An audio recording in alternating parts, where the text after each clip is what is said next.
People against atrocities and injustice hailed the decision of Chief Minister Manohar Parrikar to hand over the Vasco school girl rape case to the CBI. The NGO working on Vasco rape case feels that handing over the case to CBI will help to nab the culprit, as the police probe was allegedly controlled by the politicians.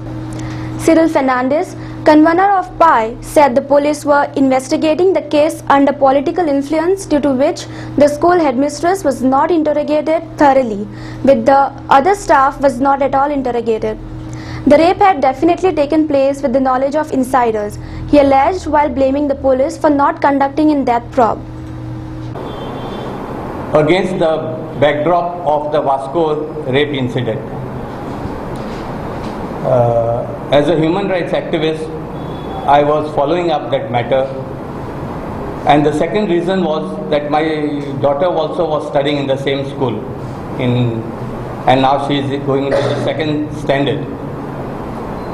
When the father approached me to help him with this matter, I then approached our eminent personalities who are involved in various fields, like Advocate Guru Shirodkar, who is involved with tribal movement, who has been the chairman of UTA earlier, Advocate Albertina, who has been involved with the women's issues along with Auda, and Advocate John also, who is very much involved with the tribal movement in Goa. Father Advocate Michael is himself a priest who also practices law in Vasco. So I then approached these people, and they all agreed to help me pursue this matter to its logical conclusion. In the course of what we were investigating, we observed that there was no proper enthusiasm coming from police in this matter.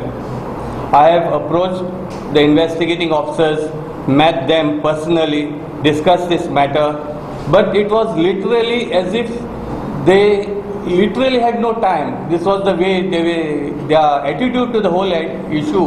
And when I raised certain queries on the investigative direction that it was taking, they were just saying that no, it is impossible for them, for the investigating officer to follow up this matter, to investigate this matter, and so many things, you know. And then when we deliberated this issue among our committee members of PI, we thought that the best thing would be that we demand that the state government hand over this case to CBI. We had a public meeting a few days back in Vasco to raise this matter, and from there, on 10th of May, we had appealed to the Chief Minister. We had demanded actually from the Chief Minister that within 24 hours he hand over this case to the CBI. We claimed that we had lost faith in his Goa police, and that they have failed in solving this case for the last 4 months, and we have no hope that the Goa police would be able to solve this. And yesterday we came to know that the Chief Minister has announced that he is going to direct the DGP to hand over the case to the CBI. We, on behalf of PI, welcome this decision of the Chief Minister. However, he has claimed that he would need 5 to 6 days to give the directive and for the DGP to issue the necessary letter or notification. We would demand that you don't require 5 to 6 weeks. He should immediately hand it over to the CBI with full independence to the CBI without any interference, so that CBI can do their job.